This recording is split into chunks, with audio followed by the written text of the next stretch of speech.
lucha contra la visión de Rodrigo Castro. Gracias. Bueno, yo comparto completamente con Víctor esta reflexión que ha hecho en un momento sobre la complejidad de Nietzsche, una complejidad que también puede ser una especie de descubrimiento que finalmente se hace luego de leerlo durante mucho tiempo. En mi caso, esa complejidad de Nietzsche siempre me ha generado alguna dificultad o aprensión a la hora de intentar escribir sobre él. Y digo esto de la escritura justamente también por lo que estaba comentando en su análisis Víctor, ¿no? Por la importancia justamente de entender la filosofía como un acto de escritura. Entonces, de alguna manera, quizás respondiendo a esa reflexión, y quizás como un cierto ejercicio personal, me he autoimpuesto, ¿no? Escribir, ¿no? Escribir como una forma de réplica, ¿no? En ese sentido, más que réplica, lo que voy a presentar es de alguna manera una especie de diálogo con lo que Víctor acaba de exponer, o incluso ya para jugar con lo de los prólogos, una especie de epílogo a su reflexión sobre el prólogo de la ciencia jovial. Yo principalmente he intentado escribir una reflexión en torno a una pregunta, que es la siguiente pregunta: ¿qué significa para Nietzsche que la conquista de la salud en el ejercicio de la filosofía como terapia sea equivalente a una ciencia que se califica como jovial? Y a la hora de responder a esta pregunta me ha parecido pertinente recordar una reflexión de Michel Foucault. Aquí ya ha aparecido en la propia intervención de Víctor esa presencia de Foucault, como, desde mi punto de vista, como el gran lector, incluso me atrevería a decir el gran nietzscheano del siglo XX. En una conferencia de mayo de 1973, Michel Foucault destaca la importancia del aforismo 333 del libro cuarto de la ciencia jovial para comprender lo que Nietzsche entiende por conocimiento. En dicho pasaje, el pensador alemán subvierte de algún modo un célebre fragmento de la Ética de Spinoza, en que éste establece el valor de conocer los afectos, vicios y sin razones humanas al modo de la geometría, como si se tratasen de líneas, superficies o cuerpos. Una perspectiva que Nietzsche resume en la sentencia non ridere, non lugere, neque detestan, sed intelligere. No reír, no llorar, no odiar, sino entender. Es decir, una ciencia comprensiva de las cosas, aunque éstas sean los afectos, exigiría una distancia respecto a ellas. La distancia en que se ubica o se ubicaría el hombre que conoce y que debe evitar o se espera que evite reír, llorar u odiar para de este modo alcanzar una comprensión, una inteligibilidad de las leyes de la naturaleza que subyacen en las pasiones, por ejemplo, y que evidencian o mostrarían la autoridad de la razón. Según Foucault, Nietzsche pensaría precisamente lo contrario, que comprender no es más que un cierto juego, o mejor, el resultado de cierto juego, de una cierta composición o compensación entre reír, llorar y detestar. Pero si bien este argumento disuelve la frontera entre el conocimiento y los afectos, introduce de otra forma el tema de la distancia. Porque reír, llorar u odiar tienen algo en común. Un modo de ser que no consiste tanto en aproximarse o identificarse con un objeto, sino más bien en un modo de diferenciarse o distanciarse de él. Por ejemplo, rompo mi relación con el objeto mediante la risa. Pensemos en el desapego que puede caracterizar a una sonrisa irónica. Desprecio y niego el objeto mediante el llanto o el lamento, o expreso de algún modo su ausencia. Pretendo destruir el objeto a través del odio, mi ira como rechazo, como negación. Así pues, resulta interesante que estas tres pasiones, comprometidas en el conocimiento, según Nietzsche, tengan esta característica común de pretender alejarse del objeto, una voluntad de separarse, una voluntad de destruirlo, una actitud aviesa y afilada. Foucault interpreta esto como la expresión de que en la raíz del conocimiento no subyace una afección que nos conduzca a amar el objeto que hay que conocer, sino más bien pulsiones en estado de guerra, donde no tiene cabida la felicidad, la adecuación o la unidad. Pasiones que responden a las relaciones de lucha y de poder entre los hombres y entre los hombres y las cosas. Esto es lo que quiere decir Nietzsche cuando afirma, cito, asociamos intelligere, entender, con algo conciliador, justo, bueno, algo esencialmente contrapuesto a los instintos, pero en realidad solo es un cierto comportamiento de los instintos entre sí. Esta expresión la subraya Nietzsche. Solo es un cierto comportamiento de los instintos entre sí. Un cierto comportamiento en que llegamos a vivenciar al mismo tiempo el reír, el llorar y el odiar, aunque sea de una manera inconsciente e imperceptible. El conocimiento no sería ni una facultad, ni una estructura universal, sino un acontecimiento, una actividad en que se despliegan fuerzas humanas, demasiado humanas, terribles y despiadadas.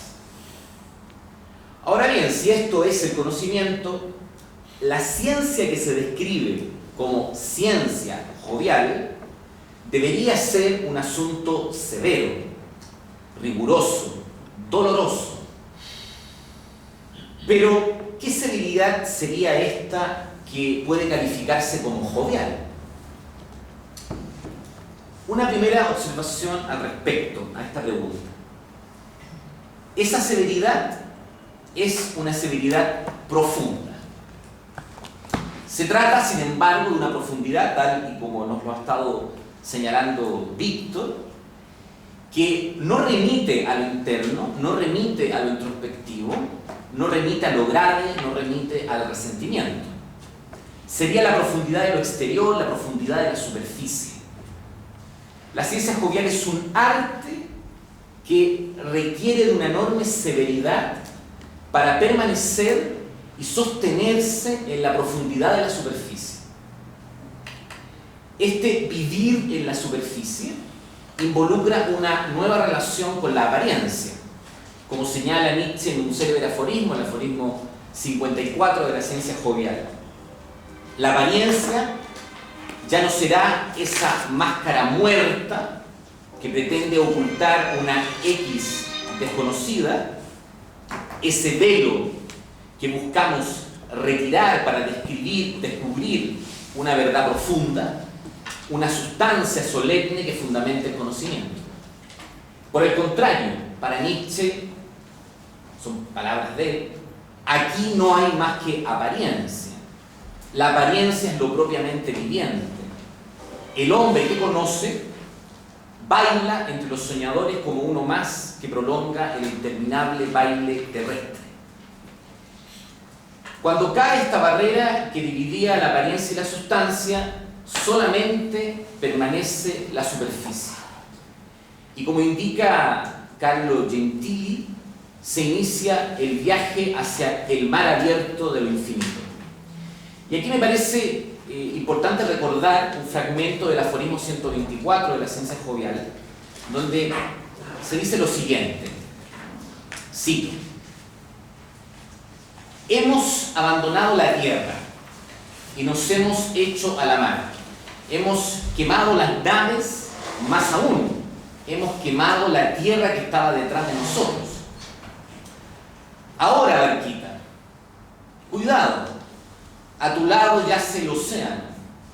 Es cierto que él no brama siempre, y a veces yace allí como si fuera seda y oro y ensoñación del bien, pero habrá horas en las que reconocerás que es infinito y que nada hay más terrible que el infinito. Fin de la cita. Como se podrá advertir, hay una ambivalencia en este texto que es precisamente aquella que deseo destacar como característica principal de lo que sería una ciencia jovial. La oscilación entre la alegría del mar abierto y la experiencia terrible del infinito. Ahora es posible intensificar las experiencias del conocer precisamente porque ya no hay una verdad oculta que obedecer. Ahora el viaje es infinito y eterno por la superficie. Ciertamente la ciencia deberá ser jovial, alegre, lúdica y precisamente por eso terrible, peligrosa, desafiante. Nietzsche ha abandonado en el libro La ciencia jovial el programa de una química de las ideas o los sentimientos formulado en Humano demasiado humano, la delimitación de la ciencia como una psicología del sustrato fisiológico de la metafísica o del idealismo. No apuesta ya por una ciencia meramente desmitificadora que denuncie la presencia sólida y densa del instinto en las ensoñaciones trascendentales de la filosofía, la moral o el arte. Ahora la ciencia adquiere una plasticidad nueva. Un etos, es modo de ser, pero no solamente como actitud crítica y socavadora, sino principalmente como un modo de relacionarse con uno mismo, como una forma de sostener la propia subjetividad en lo viviente como apariencia. En la ciencia jovial, Nietzsche conquista la expresión más acabada y radical de la idea y de la vivencia del carácter experimental de la vida. Esto supone al mismo tiempo empezar a percibir la dimensión del riesgo de la existencia, que involucra un sentido de la verdad como experimento.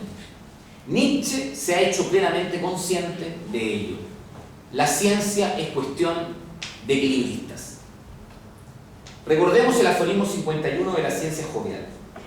Dice Nietzsche: estoy a favor de todo escepticismo que me permita responder, probémoslo. Ahora bien, realizar ensayos o pruebas con la verdad, hacer pruebas, el probémoslo, es también hacer ensayos con uno mismo. Por esta razón, en mi opinión, resulta tan fascinante, y lo cito a modo de un ejemplo, la primera formulación que Nietzsche realiza de la idea de eterno retorno, que se encuentra en el aforismo 341 de la ciencia jovial. Dice, al inicio de dicho aforismo, lo cito: ¿qué pasaría si un día o una noche se introdujera un demonio en tu más solitaria soledad para decirte? Bueno, ya conocéis cómo sigue ese célebre aforismo. Lo que me interesa es el principio. ¿Qué pasaría si? ¿Qué pasaría si? Esta es la expresión que me parece importante destacar. Es decir, probémoslo. Seamos cobayas de nosotros mismos. Nietzsche se ve arrebatado por el pensamiento del eterno retorno en atención a sus efectos transformadores de la existencia. Le seduce lo que hace un pensamiento semejante con aquel que lo formula. En este sentido, una ciencia jovial puede ser tanto alegre como terrible, porque aquel que conoce arriesga su ser, se expone, se interpela sistemáticamente, no encuentra algo que lo confirme, lo dote de certezas, le brinde protección. Como dice el propio Nietzsche en el aforismo 283, no se oculta en la selva como un ciervo asustadizo. La cesis del experimentador es, por lo tanto, rigurosa, pero también posee una dimensión risueña. Como señala Eugene Fink, la ciencia se ha alejado aquí de la simple disolución escéptica, de la despiadada imagen del hombre que podría ofrecer una psicología desenmascaradora para iluminar el proyecto audaz y grandioso de una existencia creadora. En una pasión semejante por el conocimiento, se requiere por ende del espíritu del héroe y del loco, como se señala en el aforismo 107. Del héroe, porque nada conoce quien se aferra a sí mismo, el que carece de coraje, aquel que no está dispuesto a morir en el campo de batalla. La verdad para Nietzsche siempre es el resultado de una lucha contra nosotros mismos y contra los otros hombres.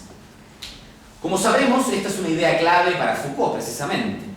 Los sujetos del conocimiento y las relaciones de verdad se forman en el contexto de las condiciones políticas de existencia. Quien pretende decir verdad levanta una espada en medio de la guerra, ejerce una potencia en medio de un campo de fuerzas, afecta y resulta afectado. Pero todo no puede ser tan severo y belicoso. Dice Nietzsche, tenemos que gozar de nuestra sabiduría y para ello tenemos de vez en cuando que gozar de nuestra locura. El loco representa un tipo de mirada sobre nosotros mismos, una mirada que permite reírnos de nosotros mismos y llorar por nosotros.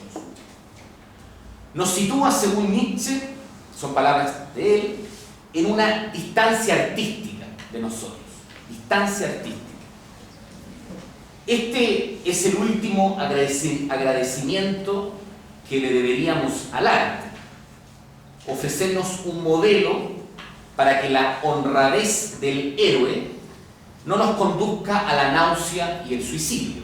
Son también palabras de Nietzsche.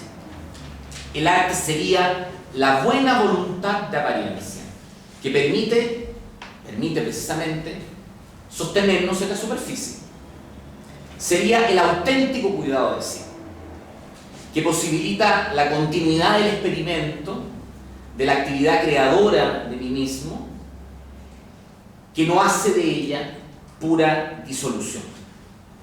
Ciertamente ya no se trata aquí del arte como expresión de una experiencia estética superior y salvadora, esa idea del arte reivindicada en el nacimiento de la tragedia y puesta en tela de juicio un humano demasiado humano.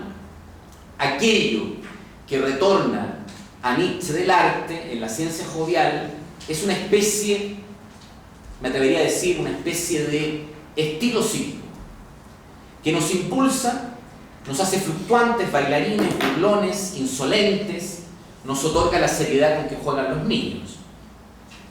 En el aforismo 299, titulado Lo que se debe aprender de los artistas, queda claro que lo importante no es la obra artística, sino una manera de proceder que está implícita en la acción del artista, o en la acción artística.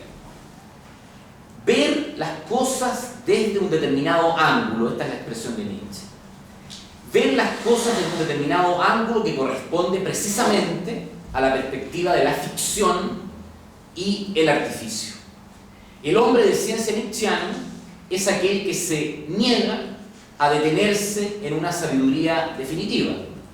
Va más allá siempre porque ha comprendido que no hay ningún bien ni poder definitivo y aprende del etos artístico a existir entre ficciones. La vida saturada de ficciones es una vida abierta, intensa, indescifrable, inagotable, llena de posibilidades y experiencias. Hay que ser un poco héroe y un poco loco o un poco bufón para tener una ciencia que sea fiel a la vida saturada de ficción. La vida como medio de conocimiento. ¿Quién puede estar a la altura de este desafío? Si la cobardía nos lleva en la dirección, la cobardía o el resentimiento, nos lleva en la dirección de una ficción hecha de respuestas definitivas e identidades tranquilizadoras, el coraje de la verdad nos hace expertos en la guerra y en el reír, nos otorga el artificio de una ciencia jovial y gracias a ello, como dice Nietzsche en Aurora, hemos reconquistado el valor de equivocarnos, de ensayar, de adoptar conclusiones provisionales. Ahora podemos, dice Nietzsche, entrever tareas tan grandiosas que en otros tiempos hubiesen parecido locuras o una burla del cielo y del infierno. Gracias.